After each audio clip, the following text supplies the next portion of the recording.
Ang pagkakaroon ng napakagandang estilo at forma ng isang sasakyan kasabay ng mas mataas na antas ng safety ay nagsisilbing pangunahing bentahe laban sa iba pang mga kakumpetensyang brand. Ito rin ang nagiging dahilan kung bakit maraming motorista at pamilyang Pilipino ang umahanga at tumatangkilik sa mga makabagong sasakyang.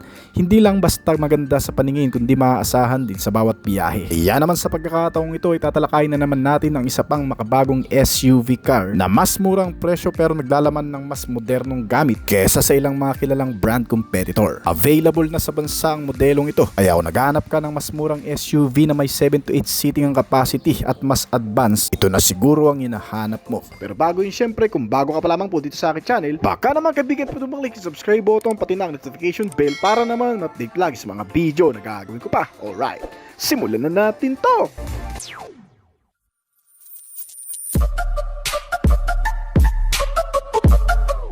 Inilabas na kamakailan lang ang pinakabagong modelo ng Hyundai Motors sa bansa ang magiging pambato mula sa SUV na isa ring multipurpose vehicle. Sa dami ng paggagamitan nito na siguradong iyong magugustuhan sa pagkakaroon ng malawak na capacity. Isang sasakyan na kaya magsakay ng 7 hanggang sa 8 tao, may 5 pintuan at may kasamang mga modernong specs and features na kung ikukumpara sa marami ay talagang mag-i-stand out sa dami ng mga katangian nito. Itong bagong Hyundai Costin na kung papansinin ay para lamang itong isang minivan mga kaibigan na nag-o-offer ng SUV-like design at MPV practicality, advanced technology at premium feel. Dito mo lang din siguro makikita ang mga features na hinahanap mo, gaya ng pagkakaroon nito ng sliding door na kusaring nagbubukas para sa madaling access ng pagpasok kahit may mga bitbit kang gamit. Isa rin sa mga advantage nito ay kahit may park mo sa masisikip na parkingan ay hindi ka mahihirapan pumasok at lumabas dito. Meron din itong malaking rear tailgate, automatic ding nabubukas gamit ang remote key system nito para mapadali ang paglalagay ng mga gamit. Sa likuran, may dagdag na malawak na rear storage space na para sa kahit malalaking kargamento. Ang una mong mapapansin sa modelong ito ay yung pagkakaroon ng aggressive front na kung saan ipinagmamalaki nito ang Hyundai Sensus Sportness design language na signature design ng brand para sa kanilang mga modelo. Nasa gitna nito ang parametric jewel grille at may matatalim na LED projector headlight na sinamahan pa para mas kompleto ng daytime running lights na hindi lamang para sa visibility kundi para na rin sa magandang style nito. Kapag tinitingnan naman ang side profile nito,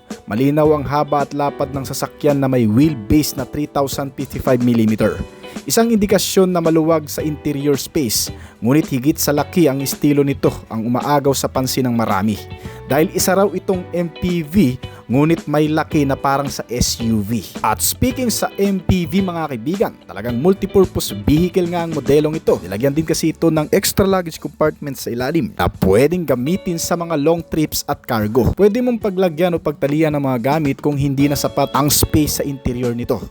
Meron din itong malalaking alloy wheels na may 18-inch ang sukat, habang sa likuran naman ay makikita ang mga LED type combination taillights nito na may isang malawak na light bar para sa dagdag na visibility. Itong Hyundai Costin ay hindi masyadong mahal kung ikukumpara sa ilang mga SUV ng ibang brand, pero mas premium at maluwag ang cabin nito na parang nasa first class lounge na inspired mula sa private jet interior design. Ang second row seats nito ay may 2 captain chairs na kung saan ay automatic nag-a-adjust at nag-fold at mayroon pang massage function. Bagay na bagay ito sa mga matatanda o sa mga gusto ng mas relax na biyahe. Well, hindi lang sa second row, bawat upuan kasi nito ay may power adjustment kasama ang 10-way adjustments, ventilation at heating memory function at adjustable thigh support para bigyan ng mga pasahero ng napakakomportabling biyahe kahit sa mga long ride. Ang third row seats din ito ay may sariling air vents, temperature controls at cup holders. Isa rin sa nagpa-premium sa modelong ito ay ang pagkakaroon ng dual panoramic sunroof. Nagbibigay ng liwanag o di naman kaya fresh air dahil pwede mo rin itong buksan paminsan-minsan. Nilagyan rin ito ng rear curtains at power sunshade para sa privacy. Meron pa itong mga wireless charging pad sa front at second row seats. Pati na rin maraming USB ports na nakakalat sa bawat upuan nito. Meron pang foldable tray sa second row na may table stands plus drop-down tray tables sa likod ng front seat. Hindi lang accessible dahil itong Costin ay nilagyan rin ng libangan sa loob gaya ng 10.4-inch portrait touchscreen infotainment system na may Apple CarPlay at Android Auto na may voice recognition na rin. Ginagamit rin ito bilang 360 surround view monitor para sa safety at security ng buong sasakyan. Ang digital instrument cluster ng driver ay may sukat na 4.2 inch na full color display pa. Isa sa mga convenient features nitong Hyundai Costin ay ang pagkakaroon ng dual power sliding door at power tailgate para sa madaling pagpasok at labas ng mga pasahero o mga kargamento sa sasakyan. Masikip na parking, hindi sagabal. Yan ang advantage ng mga features na to. Bagamat mas murang pagpipili ang SUV itong Hyundai Costin, pagdating sa safety features ay hindi rin magpapahuli ang modelong ito. Meron itong safety features na tinatawag na Smart Sense at Advanced Safety Technology ng Hyundai. Ang modernong teknolohiyang ito ng brand ay tumutulong upang maiwasan ang sakuna bago pa man itong mangyayari. Kagaya na lamang ng safety sense nito na tinatawag na Driver Attention Warning, na kung saan ay sinusubaybayan ng sensor nito ang kilos ng driver kapag napansin nitong napapagod o wala ng tamang focus o kaya naman inaantok na ang driver nito, ay magbibigay ito ng babala o warning o di naman kaya titigil sa gilid ng kalsada upang hindi makasagabal sa ilang mga motorista o hindi mabangga ng ilang mga sasakyan. Sinamahan pa ng Safe Exit Assist, isang safety features na kung saan hindi nito pahihintulutan buksan ng pintuan kung may mga sasakyan na paparating sa likuran, lalong-lalo na kung may batang biglang bubukas ng pinto nito. At kung kailangan mo naman itong iatras ay napaka-safe rin dahil nilagyan ito ng mga camera at parking sensor sa front and rear, kasama ang 360-degree monitor nito at ang rear cross traffic alert na may avoidance collision assist.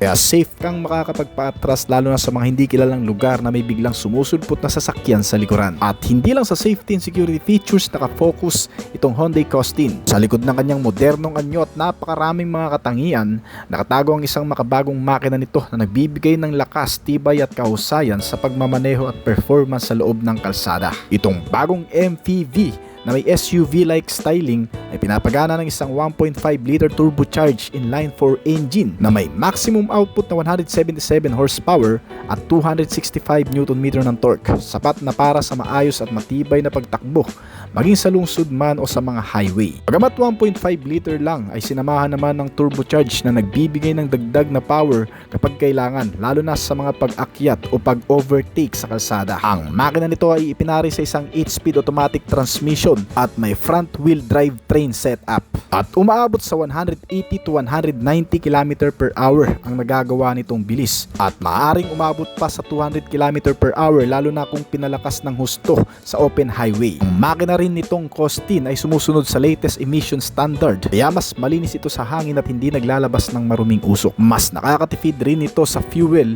dahil sa pagkakaroon ng idle stop and go system, nagpapanatili sa makina kapag naka-idle upang makatipid sa fuel at nagbabawas ng polusyon. Kaya ang fuel tank nito na 58 liters ang capacity ay kayang umabot ng 638 kilometro na layo bago tuluyang maubos ang gasolina nito. At ang iba pang mga safety and security features nito ay babanggitin na rin natin dito para mas kumpleto. Ang Hyundai Costin ay may forward collision avoidance assist at blind spot collision avoidance assist. Nilagyan rin ito ng lane keeping assist at lane following assist. Meron itong high beam assist at driver attention warning kasama ang safety exit. Maraming parking sensor na tutulong sa iyo sa pagpapark lalo na sa mga masisikip na parkingan. 6 ang airbag sa loob at may kasama pang mga seatbelt warning at tire pressure monitoring system. ISO fixed child anchors na para sa bata. Meron din itong electronic stability control at anti-lock braking system, electronic brake force distribution na para naman sa maayos na pagpipreno. Pagdating sa dimension, ang haba nitong Hyundai Costin ay umaabot sa 4,950 mm o 4.95 meters. May lapad ito na 1,850 mm at taas na 1,734 mm.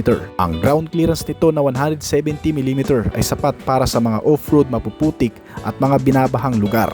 Meron itong turning radius kapag mag-U-turn na umabot ng 5.9 meters. Sa kasalukuyan ay mabibili na sa merkado ng Pilipinas itong Hyundai Costin na nagre-range sa estimated price mula 1.7 million hanggang sa 2.1 million pesos sa Pilipinas ngayon. Habang tumatagal ay nagbabago ang takbo ng teknolohiya, napupunta na tayo sa pinaka-exciting part na kung saan karamihan sa mga bagong modelong inilalabas ngayon ay mas pinapaganda ng mga makabagong kagamitan gaya ng pagiging matibay, matatag at reliable mapa on and off-road. maging ang kalimitang hinahanap ng marami ang pagiging fuel efficient, lalo na sa mahabang biyahe. Sabayan pa yan ng mas komportable at convenient na pakiramdam gamit ang isang sasakyan na sagana sa mga nilalaman. Yan ang mga mararanasan mo sa mga bagong modelo ngayon, kagaya na lamang ng tatalakayin natin. Isang modelo na naman na talagang magugustuhan mo, lalo pat buong pamilya ang makikinabang at makakaranas ng kaaya-ayang katangian. At yan ang alamin natin kasama ng kabuuang presyo nito. Pero bago yun, syempre, kung bago ka pa lamang po dito sa akin channel, baka naman kaibigan po naman click ang subscribe button pati na ang notification bell para naman ma-update kita palagi sa mga video na gagawin ko pa. Alright, simulan na natin to!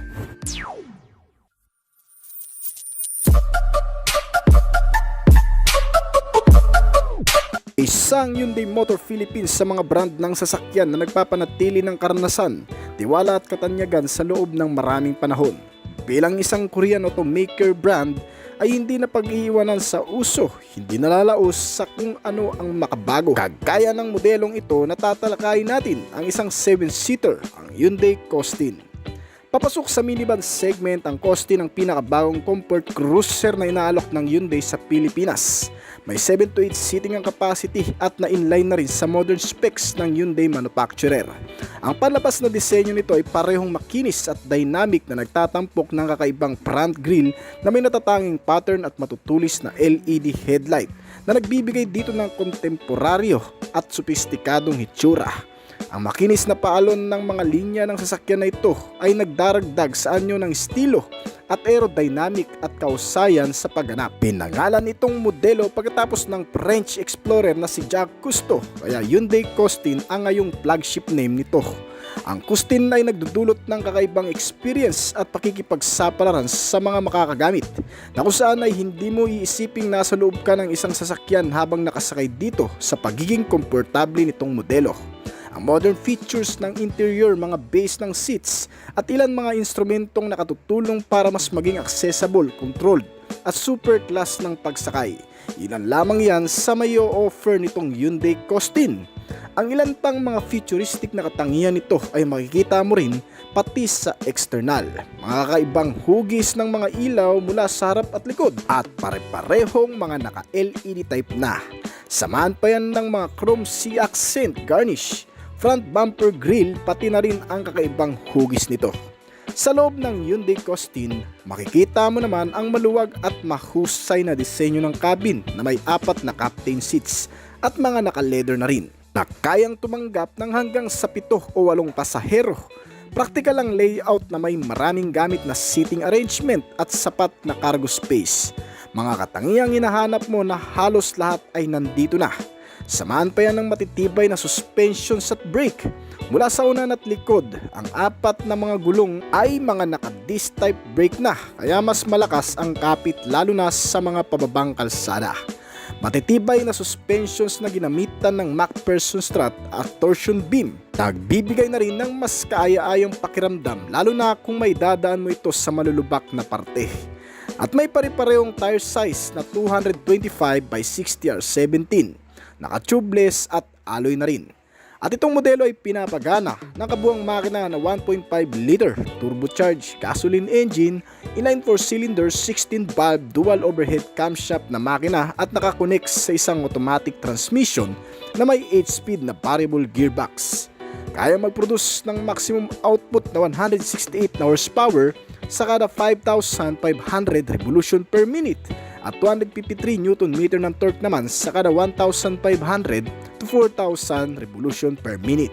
Kaya ang average top speed na nagagawa nito ay umaabot ng 160 to 165 km per hour.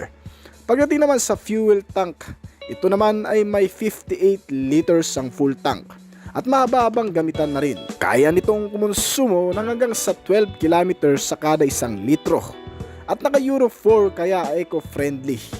Well, hindi pa yan. Ang mga features na pangkaligtasan at pangseguridad ay hindi mo rin maiwawaglit sa modelong ito. Nilagyan kasi ng parehong matatag at mga advanced na safety sense na makatutulong sa pang-araw-araw na kaligtasan sa mga komplikado at alanganing kalsada. Kaya na lamang nitong speed sensing door lock na inilagay dito. Na ang ibig sabihin ay otomatikong malalak ang lahat ng pinto pagkatapos lumampas ng 15 km/h ang bilis ng sasakyan. Maaari mong i-activate o i-deactivate ang auto door lock o i-unlock features sa sasakyan kung kinakailangan. Meron din itong kasamang day and night rear view mirror. Ay maaari namang itil para mabawasan ng liwanag at liwanag ng mga ilaw sa kalsada para sa mga high beam na headlight ng mga sasakyan na nasa likod mo o yung mga kasunod natin na kung saan ay madalas tayong nasisilaw. Kasama na rin dyan ang ISO fixed child mounts para naman sa mga batang kasama natin mas mapoprotektahan sa kung ano ang mga mangyayaring kolisyon, pagkabangga, biglaang pagpepreno o kaya naman sa mabilis nitong takbo. Meron din itong Vehicle Stability Control System. Idinisenyo naman ang sistemang ito para pigilan ang isang sasakyan mula sa pag-ikot o kaya sa pag-skid ng mga biglaang pagpipreno sa mga pakurbadang kalsada. May kasama na ring anti-lock braking system. Isang sistema naman na nag-unlock sa maigpit na kapit ng brake kapag bigla mo itong nagamit sa hindi inaasahang pagkakataon. Na sinusuportahan naman ng EBD o tinatawag na Electronic Brake Distributor na kung saan nagbibigay naman ng puwersa sa brake para ito ay mas lalong maging makapit lalo na sa matatarik na kalsada at kung may kargang mabibigat na sinamahan pa ng brake assistance. May parking sensor na rin itong kasama, mga airbags, mga seatbelts, seatbelt warning, child safety locks, crash sensor, front and side impact beams at marami pa. Bilang particular na safety features na makikita sa parehong variant nito. Itong Hyundai Kostin ay may standard at premium na klase na kung saan ang premium variant ay nakakuha ng masagana at kumpletong kalidad mula sa external at internal at pati na rin sa mga safety and security sense kabilang ang advanced safety measure gaya ng advanced lane keeping assistance. Isang advanced na driver assistance system na otomatikong gumagawa ng mga hakbang upang mapanatili ang isang kotse sa lane nito kapag lumilipat ito sa iba't ibang linya o sa kabilang linya. Kabilang din dito ang front active brake na tumutulong naman upang maiwasan ang mga banggaan sa likuran sa mga sasakyan sa harap o sa mga nakatigil na mga sasakyan, pati na rin ang mga aksidente sa mga gumagalaw na pedestrian at siklista sa kalsada. Kasama rin dito ang forward collision warning. Gamit naman ang sistemang ito ay sinusuri ang daan habang nagmamaneho ka.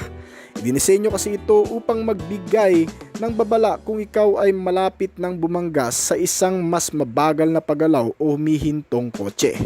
At may kasama ring blind spot collision avoidance system. Dinisenyo naman ito upang tumulong sa pag-detect at pagsubaybay sa mga paparating na sasakyan sa blind spot area ng driver at bigyan ng babala ang driver ng isang posibleng banggaan sa isang mensahe ng babala ng pagtunog o kaya pag-vibrate nito. Meron na rin itong kasamang safety exit system na kung saan ay hihinto ang sasakyan ng kusa kapag may nakitang paparating na sasakyan mula sa likurang bahagi. Sa sandaling magbukas ng pinto ang isang pasahero, babalaan ng safety exit assist ang driver sa pamamagitan ng mensahe na naririnig na tumutunog sa driver seats. Isa pa sa kalakip na advanced safety features ng premium variant ng Hyundai Kostin ay itong driver fatigue warning. Isang makabagong sistema na kung saan ay sumusubaybay sa mga galaw ng kotse at tinatantya kung ang sasakyan ay pinapatakbo ng kontrolado o hindi na nakokontrol ng pagmamaneho. Ibig sabihin, nasisense ng sistemang ito kung ang driver ay naantok na, lasing o kaya naman ay na-heart attack. Ay kusa na lang itong hihinto para nang sa ganun ay hindi na mabangga o mawala ng kontrol o kaya ay maaksidente pa. Meron din itong tinatawag na high beam assistance system na safety features pa. Ito naman ang sistema na otomatikong naglilipat ng setting ng mga headlight sa low beam mula sa high beam kapag may nakita itong sasakyan sa unahan. Bukod pa sa mga advanced safety features na yan, meron din itong mga kasamang security features gaya ng anti-theft alarm, anti-theft device, kasama ang engine immobilizer system. May central locking at power door lock na rin na kung saan ay poprotekta naman sa mga taong magtatangkang galawin, nakawin at paanda rin itong sasakyan nang hindi mo pinapahintulutan. At isa pa, kasama sa mga advanced technology na inilagay dito ay ang pagiging elegante, spacious at accessible ng buong interior. Kasi maging pati sa entertainment, communication at connectivity ay meron din ito. Sa harap makikita ang malaking sukat ng infotainment system na may 10.4 inch. Kasama ang Apple CarPlay at Android Auto na may Bluetooth connectivity na rin. Ang FM and AM radio at mga speaker nito ay nagbibigay din ng kasiyahan, libangan para sa mga pasahero o driver na bumabiyahe ng malayo upang matanggal ang pagkabagot o kaya naman ay pagkaantok sa napakahabang biyahe. Sinamahan ng mga foldable adjustable seats, malakas na aircon system at may auto climate control, mga bottle and cup holder, mga console pocket, heater, the keyless entry at wireless charging system, ay napapanatili nito ang pagiging komportable, lalo na sa mga hindi sanay magbiyahe ng malalayo at sa mga mainipin. Itong modelo ay nilagyan rin ng 4 na klase ng driving mode. Meron itong tinatawag na comfort mode para sa mas komportableng pagpapaandar. Di ka makakaramdam ng anumang bilis o lakas ng pagpapatakbo sa comfort mode. Meron din itong eco mode na tinatawag na halos katulad lamang din ito. Ang sports mode naman ay yung tipong pang racing ang kalidad o takbo na hinahataw, yung mabilis at yung parang may hinahabol ka. At ang smart mode naman na para sa maluluwag na kalsada. Magandang bilhin kung naghahanap ka ng isang pampamilyang sasakyan itong Hyundai Costin.